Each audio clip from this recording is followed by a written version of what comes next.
Hello everyone, in this video I will show you how to fix Acer Aspire 5 fingerprint not working issue.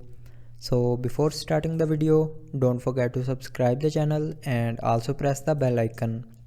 So to fix this issue, follow every single step as I am showing you in this video.